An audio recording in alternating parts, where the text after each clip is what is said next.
Hello dear students, welcome to Educational Corner. As you are aware that we have started chapter 7 heat transfer in nature, and we have already done two ways by which we can transfer heat, that is conduction and convection. Today we are going to study about the third way, that is radiation, and we will also study about sea breeze and land breeze in this video. So let us quickly summarize what we have done in the previous video. We have learnt what is heat transfer. Heat transfer is when hot molecules convert into cold molecules. It is called the transfer of heat.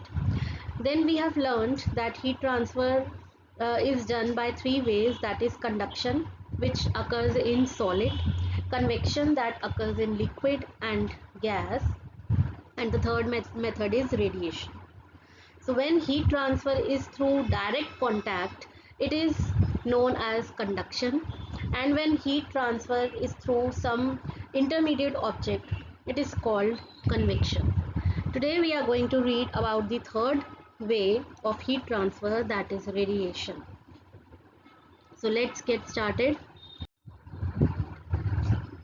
Land and sea breeze. Paladin shares his experience of visiting a beach in Kerala during winter vacation and says, during the day the sand or soil near the beach is hotter than the water in the sea. However, at night the sand or soil is cooler than the water. Pema replies, yes, different objects get heated and cooled differently. So पालन क्या बताता है, वो अपना experience share करता है कि जब वो केरला गया था बीच पे विंटर वेकेशन पे, तब उसने वो इसके बारे में एक्सपीरियंस के बारे में बताता है कि डे के टाइम पे ना सैंड जो है ना वो बीच में सैंड और सॉइल जो है वो बीच के जो पास थे वो ज़्यादा गर्म हो रहे थे पानी से. ठीक है, सैंड और सॉइल ज़्यादा गर्म थे, पानी से ज़्यादा गर्म थे, और रात में सैंड और सॉइल जो है वो पानी से ज़्यादा जो है वो ठंडे थे. ठीक है, तो पेमा रिप्लाई करती है कि हाँ, कुछ ऑब्जेक्ट्स ऐसे होते हैं, डिफरेंट ऑब्जेक्ट्स होते हैं जो हीट और कूल जो है अलग अलग तरीके से डिफरेंटली हो जाते हैं. Let us check how land and water gets heated and cooled by performing an activity. Land और वाटर किस तरह से हीट हो जाता है, फिर ठंडा भी हो जाता है, ये हम चेक करेंगे एक एक्टिविटी के थ्रू. ठीक है, question, this activity should be carried out on a clear sunny day under the supervision of a teacher और एन अडल्ट. तो ये एक्टिविटी करने के लिए आपको पहले एक क्लियर सनी डे, जिस दिन सन बहुत तेज़ हो, उस दिन आपको ये एक्टिविटी करनी है, और अपने सुपरविजन, किसी सुपरविजन के अंडर, सुपरवाइजर के अंडर, या जैसे कि टीचर या फिर अडल्ट और any of the parent. Take two identical bowls as shown in figure 7.6. 7.6 में टू बाउल्स हमें यहाँ नज़र आ रहे हैं. आइडेंटिकल मीन्स एक जैसे बाउल्स लेने हैं. Fill one bowl half way with soil and the other bowl half way with water. एक में आपको आधा क्या भरना है, हाफ वे, एक बाउल में आपको सॉइल भरना है, एक में आपको वाटर भरना है. Fix a laboratory thermometer in each bowl as shown in figure 7.6. ठीक है, दोनों बाउल के पास आपने क्या रखना है, laboratory thermometer. Make sure that the bulbs of thermometer are immersed in soil and water and do not touch bottom or side of bowls. तो ये हमने लास्ट ईयर 6 में भी पढ़ा था कि जब हम लेबोरेटरी थर्मामीटर यूज़ करते हैं तो कुछ चीज़ों का हमें ध्यान रखना चाहिए. जैसे कि लेबोरेटरी थर्मामीटर को जब आप सॉइल में और वाटर में इमर्स करके, मतलब डुबो के रखेंगे, आपने तब ध्यान रखना है कि वो नीचे बॉटम पे टच ना करे और ना ही साइड्स को टच करे. Place the setup in sunlight. इस सेटअप को आपने एक सनलाइट, जहाँ पर रोशनी आ रही है तेज धूप की, वहाँ रखना. Measure the temperature of soil and water every 5 minutes and record the data in table 7.4.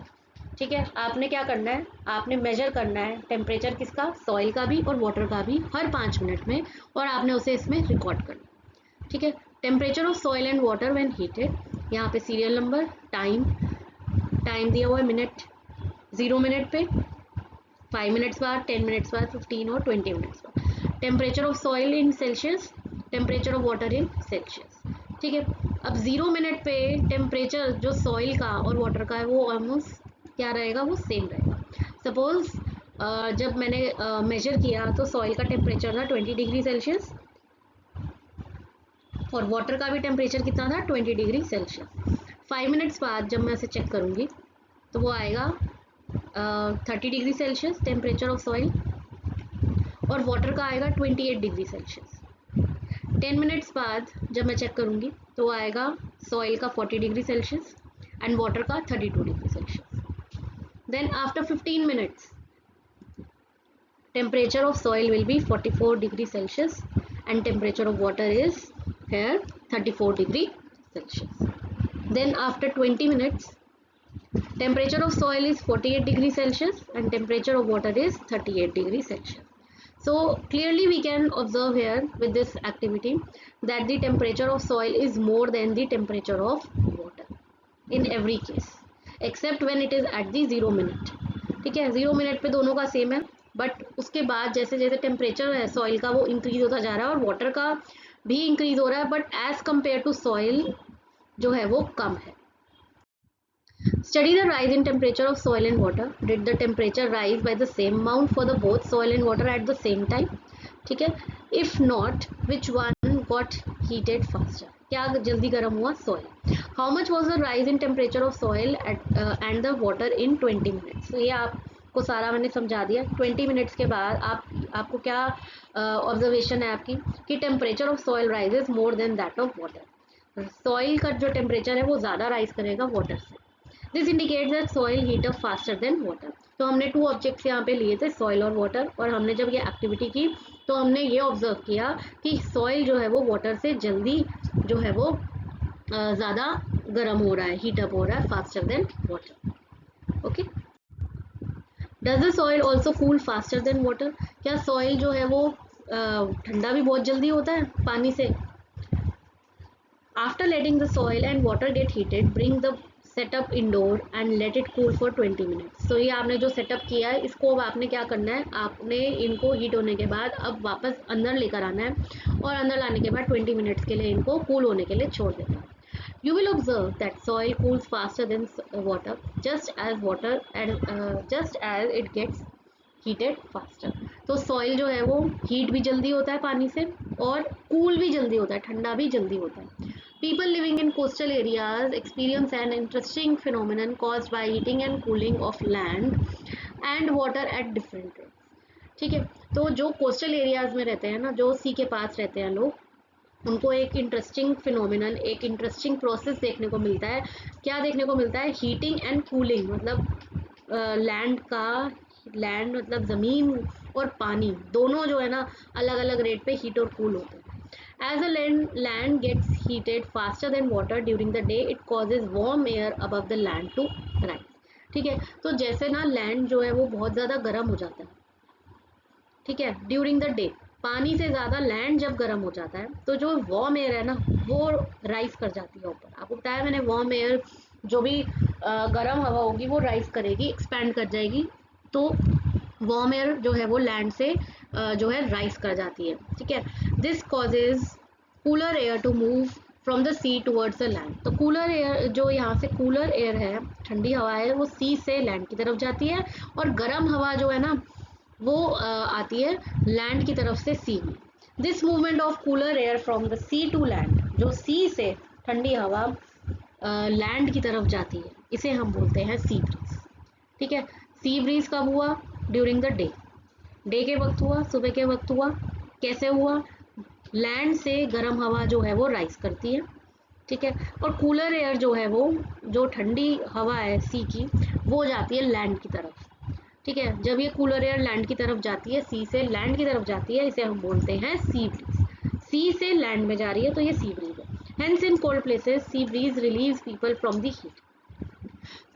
तो हॉट प्लेसेस में, जो बहुत ज़्यादा जहाँ गर्मी होती है वहाँ पर in hot places sea breeze जो है वो क्या करती है? हेल्प करती है लोगों को, हीट से बचाती है। कैसे?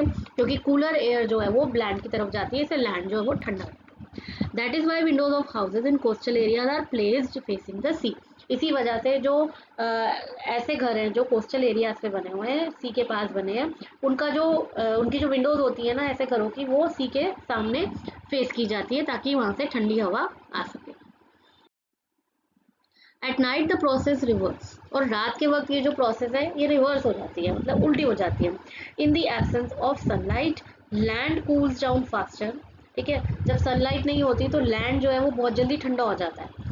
As a result, the air above the sea is warmer and rises up. तो सी की जो एयर होती है, मतलब जो सी है रात के वक्त वो गर्म हो जाता है, ठीक है, और लैंड जो है वो ठंडा हो जाता है क्योंकि सनलाइट होती नहीं है।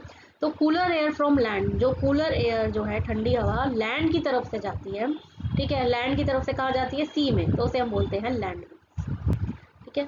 कूलर एयर जब लैंड से जाती है सी में, उसे हम क्या बोलते हैं, लैंड ब्रीज। और ये कब होता है, जब रात होती है, ठीक है। Thus, people living in seashore experience that the direction of wind reverse in day and night. तो जो सी के पास लोग रह रहे होते हैं, उनको उनको ये मालूम होता है कि जो विंड की डायरेक्शन है, हवा की जो डायरेक्शन है, वो रात और दिन में जो है वो रिवर्स हो जाती है, उल्टी हो जाती है, ठीक है। See land breeze and sea breeze, ठीक है। लैंड ब्रीज और sea breeze, I think it is clear to you कि सी ब्रीज क्या है, ठीक है। जब कूलर एयर सी से निकलकर लैंड की तरफ जाती है मॉर्निंग में, उसे हम बोलते हैं सी ब्रीज। और रात के वक्त जब कूलर एयर लैंड की तरफ से सी में जाती है, उसे हम बोलते हैं land breeze. Radiation, now radiation is the third method for transferring heat. Okay, radiation, do you remember when Pema and Palden were sitting around the fireplace, they felt warm, ठीक है। जब एक फायर प्लेस के पास आप बैठे हो तो आसपास बैठने से भी आपको गर्माहट फील होती है। I wonder how heat from fire reaches this, ठीक है। जो आप फायर के पास बैठे हो, उसकी जो हीट है, गर्माहट है, वो आपके पास कैसे आ रही है। It is only through the waves और रेडिएशन, ठीक है, वो रेडिएशन के थ्रू आपके पास आ रही है। The heat from the fire reaches us through the process of radiation. In this process, heat is transferred by radiating energy to the surroundings. Heat transfer by radiation does not require any medium. ठीक है, तो यहाँ पर क्या है कि heat जो है ना, जो फायर से जो हीट निकल के आ रही है वो आपके पास आ रही है। इसमें क्या हो रहा है कि heat is transferred by radiating energy to the surrounding. जो हीट आसपास के सराउंडिंग में एनर्जी प्रोवाइड कर रही है, रेडिएट कर रही है। और इस मेथड से जब हीट ट्रांसफ़र की जाती है तो कोई मीडियम की भी ज़रूरत नहीं पड़ती। Their grandfather tells them that the heat transfer in this case take directly from fire hot object to us by a process called radiation. The heat of the sun reaches us through this process. Heat transfer by radiation does not require any medium. इसमें कोई medium की ज़रूरत आपको नहीं पड़ेगी, ठीक है। तो रेडिएशन बेसिकली क्या है, जैसे सनलाइट है, ठीक है, आपके अगर सनलाइट आपके ऊपर पड़ रही है तो सनलाइट सन से आ रही है सीधा आपके ऊपर, ठीक है, और उसको कोई मीडियम की ज़रूरत ऐसी नहीं पड़ रही, तो that is called radiation.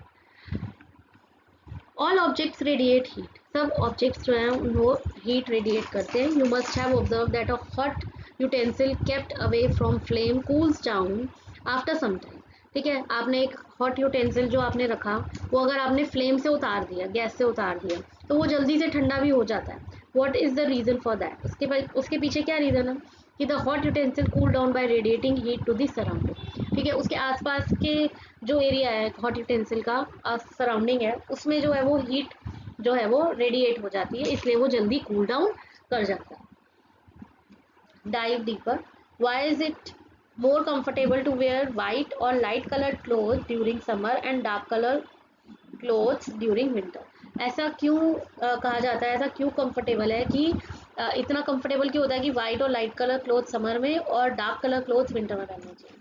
Light colored clothes reflect most of the heat that falls on them and therefore we feel more comfortable wearing them during summer. तो जब हम लाइट कलर क्लोथ्स पहनते हैं ना, वाइट कलर के इस तरह के क्लोथ्स पहनते हैं, तो उन पे जो हीट गिरती है ना, reflect most of the heat that fall on them, ठीक है, उसको रिफ्लेक्ट करते हैं वो, इसलिए वो कंफर्टेबल होते हैं समर से।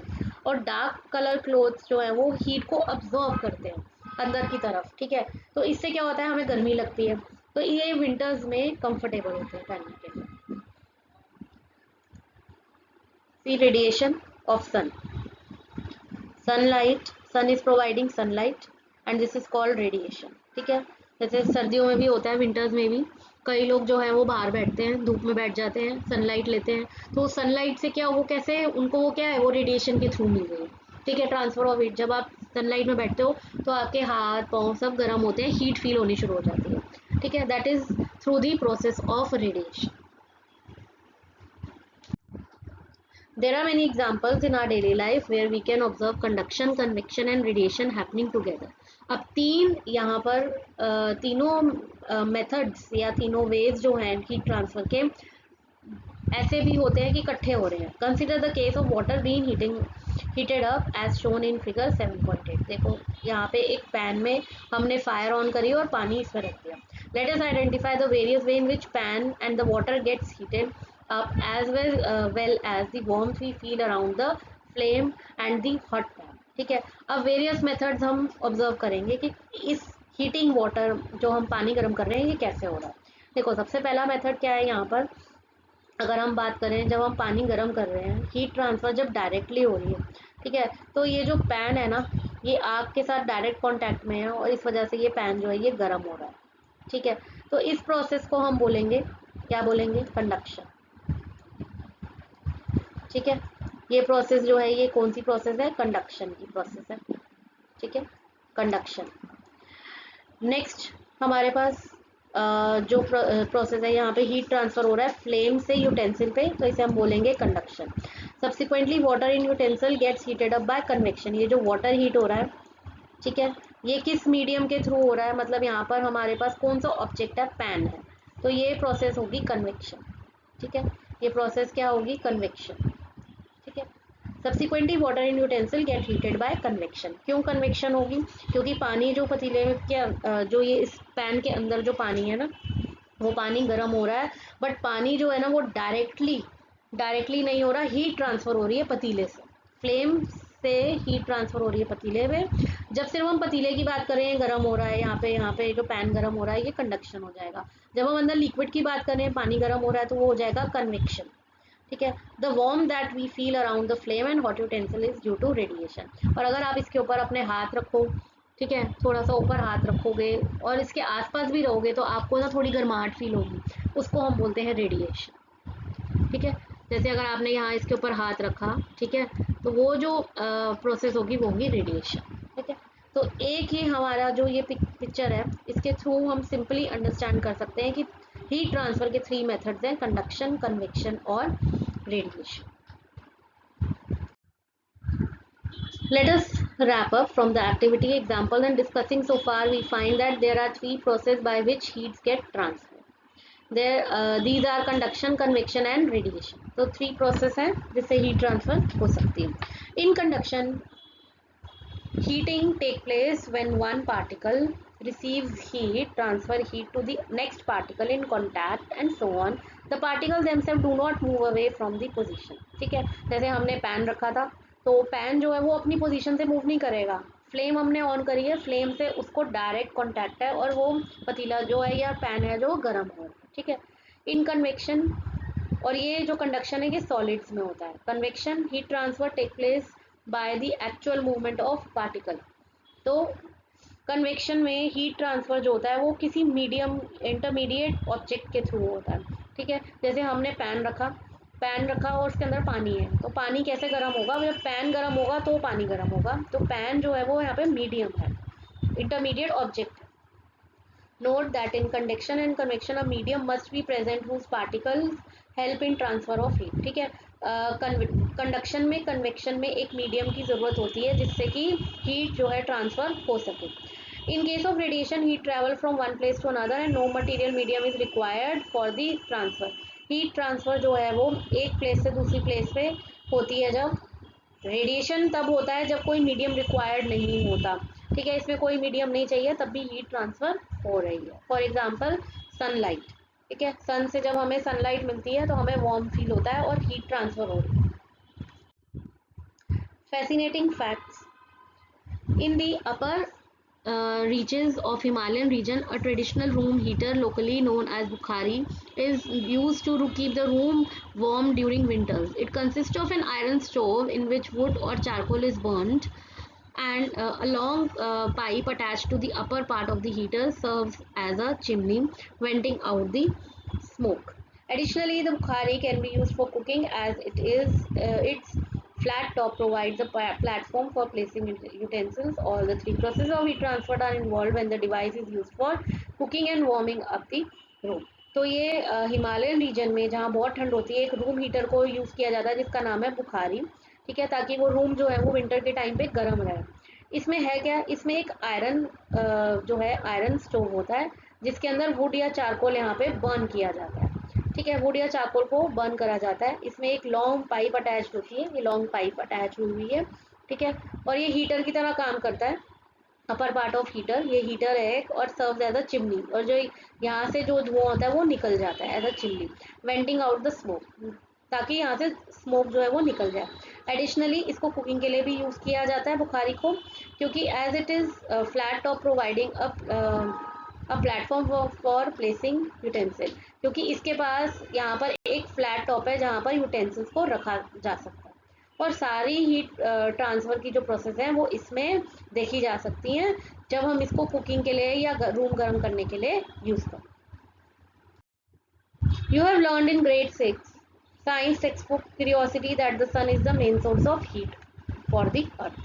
You have seen your parents drying wet clothes on the clothesline at home. Wet clothes dry faster on a sunny day since the heat from the sun makes the evaporation of water fast. तो already आपने पढ़ा हुआ है कि सन जो है वो main source of heat है अर्थ पर। जैसे कि आप जब गीले कपड़े बाहर डालते हो, उस टाइम पे क्या होता है, वो जो गीले कपड़े हो जल्दी ही ड्राई हो जाते हैं। अगर कोई एक सनी डे हो, बहुत तेज़ धूप हो, तो उस दिन बहुत जल्दी वो ड्राई हो जाते हैं। कैसे? क्योंकि सन जो है वो सारा पानी जो है वो इवेपोरेट हो जाता है बहुत जल्दी। Thus, heat from sun plays an important role in evaporation of water, be it from clothes drying on a line or from water bodies like oceans and lakes. ठीक है, तो सन जो है वो एक बहुत ही इंपॉर्टेंट रोल प्ले करता है इवेपोरेशन में, चाहे वो क्लोथ्स हो या फिर कोई वाटर बॉडी हो जैसे कि ओशन या lake. Look let us look at the phenomenon of water cycle to understand this in more detail. अब यहाँ पर हम किसके बारे में पढ़ेंगे? वाटर साइकिल के बारे में, कि एक्चुअल में वाटर साइकिल क्या है। Water cycle. You have also learned in grade 6 science textbook curiosity the water exists in three states in nature.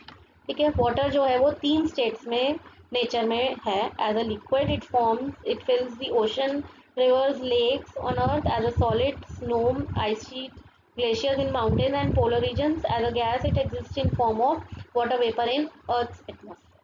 तो तीन फॉर्म है, सॉलिड, लिक्विड, गैस। सॉलिड में हम कह सकते हैं स्नो की फॉर्म में, आइस शीट की फॉर्म में, ग्लेशियर्स की फॉर्म में, जो माउंटेन और पोलर रीजन्स पे रहती है। पोलर रीजन्स यानी जो पोल्स के पास होते हैं ना region, north pole, south pole, उनके पास वाले रीजन्स में जो है वो बहुत ठंड रहती है, क्योंकि वो इक्वेटर से काफ़ी दूर होते हैं। तो इन एरियाज में जो सॉलिड फॉर्म होता है वो है स्नो, आइस शीट और ग्लेशियर। और लिक्विड जैसे कि ocean, rivers and lakes. Gas कौन सी फॉर्म में है? वाटर वेपर की फॉर्म में। During summer some of the snow and ice gets converted to water due to sun's radiation and flow down as rivers and ultimately into ocean. The melted ice is replenished by fresh snow during winter. तो summer के time पे क्या होता है, जब धूप इतनी तेज होती है तो स्नो और या फिर जो आइस है वो मेल्ट हो जाती है। और मेल्ट होके जब आपने घर में भी देखा होगा, आपके आइस क्यूब्स अगर आप बाहर निकाल के रख दो गर्मी में, तो क्या होगा, वो मेल्ट हो जाते हैं। तो इसी तरह से स्नो और आइस भी जो है वो गर्मी से मेल्ट होकर वाटर में चेंज हो जाते हैं, और सन की रेडिएशन की वजह से, और वो रिवर में फ्लो हो जाते हैं, और अल्टीमेटली फिर वो ओशन में फ्लो होते हैं। ठीक है, तो the melted ice is replenished by snow. ये जो मेल्ट आइस जो मेल्ट कर जाती है वो बाद में फ्रेश, दोबारा से फ्रेश स्नो से रेप्लेनिश मतलब रिप्लेस हो जाती है during winter. Water in the oceans, rivers and lakes get heated due to sun, and as a result it evaporates as water vapor. Water also evaporates from plants through transpiration. तो water जो ocean और river में होता है ना, वो heat होके सन की हीट की वजह से इवेपोरेट हो जाता है एज वाटर वेपर। और उसके अलावा जो भी ट्रीज और प्लांट्स हैं वो भी थोड़ा थोड़ा जो उनकी लीव्स पे, और आपने देखा होगा प्लांट्स की और ट्रीज की जो लीव्स होती हैं उन पे ना कुछ वाटर वाटर सा होता है, तो उसको हम लॉस ऑफ वाटर कहते हैं। लॉस ऑफ वाटर होता है, उसको हम बोलते हैं ट्रांसपीरेशन। तो ये सब वाटर जो है ना ये इवेपोरेट हो जाता है। When water rises up it cools down and condenses to form cloud. ठीक है, जब ये जो लेक्स ओशन में से पानी जब जाता है तो वो ऊपर चला जाता है, ठीक है, गर्म होके पानी वाटर वेपर के फॉर्म में ऊपर चला जाता है, राइज अप कर जाता है, और ऊपर जाने के बाद वो कूल डाउन, ठंडा हो जाता है, और जब वो ठंडा होता है तो वो किस में कंडेंस करता है, वो क्लाउड्स बन जाते हैं, ठीक है। क्लाउड्स बनते हैं तो क्या होता है, clouds bring rain, snow and hell, this process is called precipitation. इस प्रोसेस को हम बोलते हैं प्रेसिपिटेशन। किस प्रोसेस को, कि जब वाटर वेपर राइज अप करता है, ऊपर चला जाता है, ठंडा हो जाता है और क्लाउड्स बन जाते हैं। क्लाउड्स जो है रेन और स्नो लाते हैं, उससे हम बोलते हैं precipitation. The continuous movement of water upward as water vapor and downward through precipitation, passing through soil, rocks and plants, finally returning to water bodies is called water cycle। तो ये एक continuous cycle है, पानी गर्म हुआ, ठीक है, water vapour की फॉर्म में ऊपर गया, राइज अप किया, उसके बाद फिर वाटर वेपर अपवर्ड जब जाता है तो वो वाटर वेपर की फॉर्म में जाता है, जब डाउनवर्ड आता है तो वो किस फॉर्म में आता है, वो आता है प्रेसिपिटेशन के फॉर्म में, मतलब रेन के फॉर्म में, ठीक है, और ये सॉइल, रॉक्स, प्लांट सबसे निकलता हुआ जाता है, ठीक है, और फाइनली ये वापस किस में आ जाता है, वाटर बॉडीज में, ओशंस में, लेक्स में, और इस प्रोसेस को हम कहते हैं water cycle. Thus, the water cycle helps in redistributing and replenishing water in rivers, lakes and oceans। तो वाटर साइकिल हेल्प करती है, पानी को दोबारा से डिस्ट्रीब्यूट करती है और उसको रिप्लेनिश यानी रिप्लेस करती है रिवर, लेक और ओशन में। It also serves to conserve the total amount of water on earth। Rainwater that falls on the surface of earth flows into ponds, lakes, rivers and ocean और सीप्स into the ground. तो जो rain water है जो गिरता है अर्थ की surface पे, वो पॉन्ड, रिवर, लेक इन सब में वापस जो है इवन ग्राउंड में भी वापस चला जाता है। तो all this is called water cycle. Water cycle is what, it is continuous movement of water, जो कॉन्टिन्यूशन में एक मूवमेंट चल रही है पानी की। कैसे, अपवर्ड जाएगा तो वाटर वेपर की फॉर्म में जाएगा, ठीक है, पानी गर्म होगा, वाटर वेपर की फॉर्म में वो राइज अप कर जाएगा, और राइज अप करने के बाद वो वहाँ पे कंडेंस होगा, ठंडा होगा, क्लाउड्स फॉर्म करेगा, और फिर वो प्रेसिपिटेशन की फॉर्म में, रेन की फॉर्म में नीचे आएगा। So this is a continuous process and it is called water cycle. Noah scientist Vara Mehra was an astronomer and mathematician of 6th century CE in Ujjaini, modern day Ujjain, Madhya Pradesh। तो वारा मीरा की बात कर रहे हैं, जो कि एक एस्ट्रोनॉमर, जो एस्ट्रोनॉमी में जिनको ज़्यादा जानकारी थी एस्ट्रोनॉमी की, और मैथमेटिशियन यानी मैथ्स के बारे में भी उनको काफ़ी नॉलेज थी, उनके बारे में यहाँ बात कर रहे हैं, जो उज्जैनी में पैदा हुए, यानी कि उज्जैन में, मध्य प्रदेश में। इन his work Brihat Samhita he gave method of predicting seasonal rainfall. उन्होंने बृहत संहिता जो है वो उसमें बताया कि सीजनल रेनफॉल के किस तरीके से, क्या मेथड्स हैं जिससे हम प्रिडिक्ट कर सकते हैं कि रेनफॉल होगी। His prediction of seasonal rainfall were based on the factors such as cloud formation, wind pattern, position of stars and moon and other natural phenomena। तो उन्होंने अपनी जो प्रिडिक्शन थी उन सीजनल की, सीजनल रेनफॉल कैसे हो सकती है, वो किस पे बेस्ड थी, एक तो क्लाउड फॉर्मेशन, कि क्लाउड कैसे फॉर्म होते हैं, बादल कैसे फॉर्म होते हैं, विंड पैटर्न, हवा का क्या पैटर्न है, position of star, position stars और मून की पोजीशन से, और कोई दूसरे natural phenomena. You may have seen people drawing water from wells or hand pumps. This is the water that has seeped into the ground। तो जब बारिश होती है तो लोग जो है ना वो वेल्स से, कुओं से और हैंड पंप से ना पानी निकालते हैं। तो ये वही पानी होता है जो जब बारिश होती है वो ग्राउंड में चला जाता है। Let us understand how water seeps through the surface of earth by performing an activity। तो पानी नीचे कैसे जाता है ये हम एक एक्टिविटी से समझेंगे। हाउ डज वाटर सीप through the surface of earth. Water seeps through the surface of earth by the process called infiltration। From the earth's surface, the water seeps through the soil containing sand, gravel or clay। Once it seeps, it gets stored in the pore spaces of sediments and the openings in rocks known as aquifer। ठीक है, तो water जब अर्थ की surface पे नीचे जाता है उस प्रोसेस को हम इनफिल्ट्रेशन बोलते हैं। अर्थ सरफेस से पानी जो है वो सॉइल थ्रू सॉइल की तरफ जाता है, और फिर सॉइल के अंदर सैंड, ग्रेवल और क्ले प्रेजेंट होते हैं, और जैसे जैसे वो नीचे जाता जाता है, सीप और नीचे चला जाता है, वहाँ पर कुछ पोर्स होते हैं, ठीक है, उन पोर्स को, उन सेडिमेंट पोर्स को हम क्या बोलते हैं, वो रॉक्स के अंदर कुछ ओपनिंग्स होती हैं, पोर्स होते हैं, जिसे हम बोलते हैं aquifer. So let's read this activity. Activity 7.5. Let us investigate. Take 3 transparent used plastic bottle of 1 liter capacity. ठीक है, 3 बॉटल्स आपने यहाँ पर लेनी है 1 लीटर कैपेसिटी की प्लास्टिक बॉटल्स, ट्रांसपेरेंट होनी चाहिए, ठीक है, जिसमें से दिखेगी आपने क्या डाला है. Cut them in middle and make a small hole in the cap of each bottle. ठीक है, मिडल से आपने कट करना है और नीचे से उसमें होल बनाना है. Keep them inverted and put some clay in one bottle, sand in second and gravel in the third. एक में आपने क्ले डालनी है, एक में आपने सैंड डालनी है और एक में आपने ग्रेवल डालनी. Place 3 identical beakers below each bottle. इन तीनों के नीचे एक एक बीकर रखना है.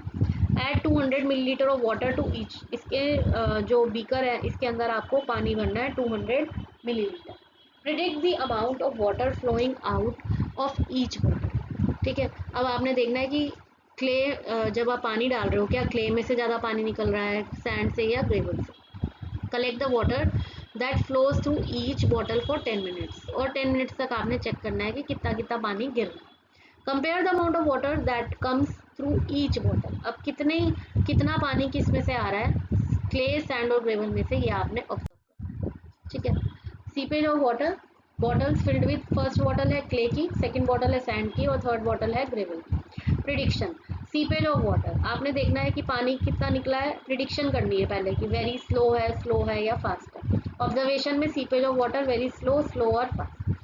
तो प्रिडिक्शन में यहाँ पर मैंने प्रिडिक्ट किया कि क्ले में जो पानी सीप हो रहा था वो धीरे हो रहा था.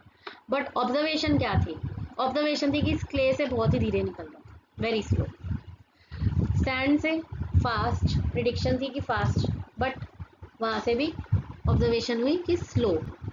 ग्रेवल से लगा वेरी स्लो प्रिडिक्शन, बट उससे ऑब्जर्वेशन में पता लगा कि वेरी यहाँ पे फास्ट.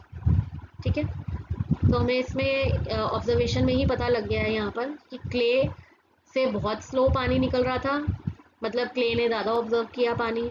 सैंड से थोड़ा और धीरे कम निकल रहा था और ग्रेवल से बहुत जल्दी जल्दी पानी निकल रहा था.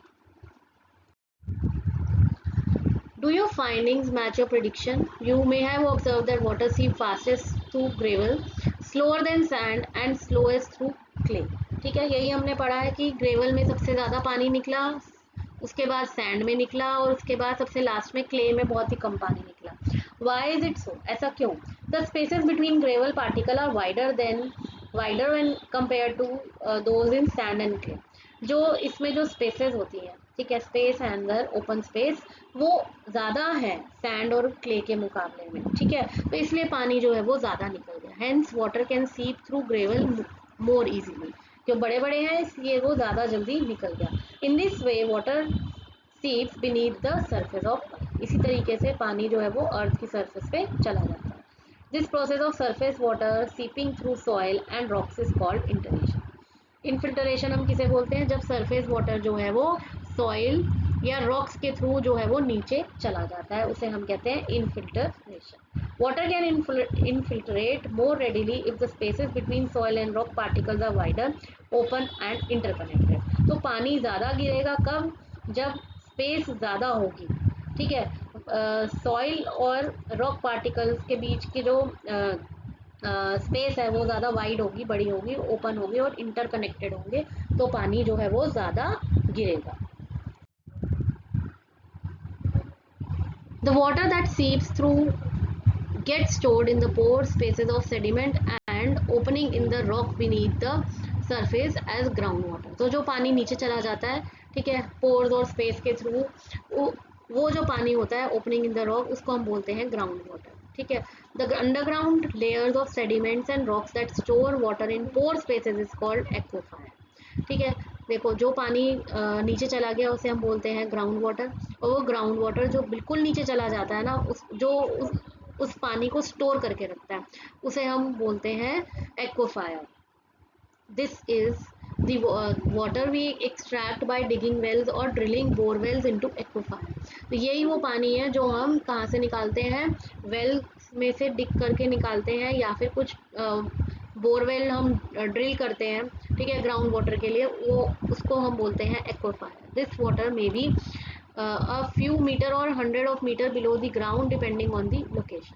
तो ये पानी जो है ये नीचे, काफ़ी नीचे भी हो सकता है, जैसे मीटर्स टू 100 मीटर हो सकता है, depending on the location. Water readily moves and is stored where spaces are wide and, ये हमने ऑलरेडी पढ़ लिया, ठीक है. तो एक्वाफायर क्या है, जो अंडरग्राउंड वाटर को स्टोर करके रखते हैं, ठीक है, और नीचे होते हैं काफ़ी, उसको हम बोलते हैं aquifer. However, groundwater is not unlimited. The growing water requirement of an increasing population has led to excessive groundwater extraction. ठीक है, ग्राउंड वाटर जो है ना वो अनलिमिटेड नहीं है हमारे पास, तो वो जल्दी जैसे जैसे पॉपुलेशन बढ़ती जा रही है वो खत्म होता जा रहा है और पानी की ज़रूरत भी बढ़ती जा रही है. Additionally, decreased vegetation cover and increased concrete surface in urban areas have limited water infiltration. ठीक है, तो हमारे वेजिटेशन कवर यानी कि ट्रीज वगैरह जो है ये कम हो रहे हैं, और इंक्रीज कंक्रीट सरफेस मतलब हमारे जो अर्बनाइजेशन है, मतलब जो हम बिल्डिंग्स वगैरह खड़ी कर रहे हैं वो ज़्यादा हो रही है. ठीक है, इस वजह से क्या हो रहा है, वाटर की प्रॉब्लम हो रही है, वाटर इनफिल्ट्रेशन लिमिट हो गई है. ठीक है, as a result ground water is getting depleted. Depleted मतलब खत्म होता जा रहा है ground water. To address this, rain water harvesting and recharge pits are used to replenish ground water. तो इसको रेन वाटर हार्वेस्टिंग अगर हम करें और पिट्स को अपने जो है भरते रहें, तो उससे क्या होगा, पिट्स क्या होते हैं, गड्ढे, उनको अगर हम भर भर के रखें तो उससे हम ग्राउंड वाटर को रिप्लेनिश वापस रिप्लेस कर सकते हैं. Hence the water cycle ensures that ground water sources are recharge. ठीक है, तो वाटर साइकिल ही हेल्प करती है हमें कि ग्राउंड वाटर के जो भी सोर्सेज हैं वो रिचार्ज हो जाए, मतलब रिप्लेनिश हो जाए दोबारा से, thereby helping to ensure a sustainable ground water supply. तो इससे ही जो हमारे जो ग्राउंड वाटर है, वो ग्राउंड वाटर सप्लाई जो है वो रिचार्ज होकर, रेप्लेनिश होकर वाटर साइकिल की हेल्प से ही ज़्यादा बढ़ सकता है. Since water scarcity makes life difficult, people have developed different ways to conserve water. Water scarcity मतलब पानी की कमी जो है वो लाइफ जो है ना वो डिफ़िकल्ट बनाती है. 2 दिन पानी नहीं आना, 3 दिन नहीं आना, तो लोगों को अब वेज मिल गए हैं कि हम पानी को किस तरीके से बचाएं और किस तरीके से हम उसको यूज़ करें. For example, in Ladakh people have develop innovative ways to conserve water by making ice stupas during the winter. तो यहाँ पे एग्जाम्पल दिया लद्दाख का. लद्दाख में लोगों ने इनोवेटिव वे क्या करा कि पानी को किस तरह से बचाया, उन्होंने आइस ट्यूपास जो है बनाए विंटर्स के टाइम पे. आइस ट्यूपा होते क्या है, science and society. Ice stupa during the spring season in Ladakh streams often dry. ठीक है, लद्दाख में जब स्प्रिंग सीजन आता है तो उस टाइम पे स्ट्रीम्स जो होती हैं, ओशंस होते हैं, रिवर्स होती हैं, उनमें जो पानी है वो ड्राई हो जाता है, leading to scarcity of water. इससे क्या होता है, पानी की कमी हो जाती है. As the heat from the sun's radiation is not enough to melt the snow on the mountain. और सन की जो रेडिएशन है वहाँ इतनी ठंड होती है कि स्नो भी मेल्ट जो है ना आसानी से नहीं हो पाती माउंटेन्स पे. अगर स्नो आसानी से मेल्ट हो जाए तो क्या होगा, पानी आ जाएगा, बट पानी नहीं, वो मेल्ट नहीं करती. During winters water from mountain stream is channel down through underground pipes. ठीक है, तो विंटर के टाइम पे वाटर जो है ना माउंटेन स्ट्रीम से जो है माउंटेन से अंडरग्राउंड पाइप से नीचे लाया जाता है. This water is then spread into cold air. इस पानी को कोल्ड एयर में, ठंडी हवा में स्प्रे कर दिया जाता है. जैसे ही इसे ठंडी हवा में स्प्रे करते हैं तो क्या होता है, as it fall it freezes due to extremely low temperature. इतना लो टेम्परेचर होता है वहाँ पे और ठंड होती है, तो उस कोल्ड एयर में पानी को फ्रीज कर दिया जाता है. पानी छिड़कते हैं तो बिल्कुल वो फ्रीज हो जाता है. ठीक है, the ice build up layer by layer. Ice जो है वो layer by layer build up होती रहती है, बढ़ती रहती है, creating a tall cone shape. एक लंबी कोन शेप स्ट्रक्चर बन जाता है जिसे हम बोलते हैं ice stupa, as shown in figure 7.13. The ice stupa melt slowly during spring, providing water for farming and other needs throughout the summer. और ये आइस टूपा जो है ये स्प्रिंग में धीरे धीरे मेल्ट होता है और इस वजह से फार्मिंग के लिए उनको, एग्रीकल्चर के लिए पानी मिल जाता है, और अदर नीड्स जो है समर में जो भी नीड्स होती हैं उनकी, वो इस आइस टूपा की हेल्प से पूरी हो जाती है. So with this we have come to the end of this lesson. I hope you have understood the lesson. This lesson is divided into two parts, part 1 and part 2. Part 1 tells you about the transfer of heat, the three ways of transferring heat, conduction and convection we have done in part 1, and radiation in part 2, as well as we have done the land and sea breeze, and we have learnt about water cycle, ice stupa in part 2. Now I'll come up with the next video with the summary and question answers of this chapter. I hope you have understood this chapter. So see you soon. If you are liking my videos, please do subscribe my channel and share your valuable comments, and do share my video with others also. Thank you for watching.